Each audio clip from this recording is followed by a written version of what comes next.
నువ్వు నూరుతున్నప్పుడు బయట తోటి చెమట నువ్వు తుడుచుకున్నప్పుడు దండాన నీ సొక్కారేస్తున్నప్పుడు నీ ఒంటి వాసన తెగ గుర్తొచ్చినప్పుడు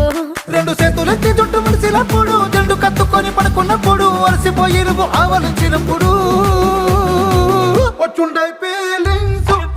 ఫీలింగ్స్ వచ్చి వచ్చి చంపేస్తుండ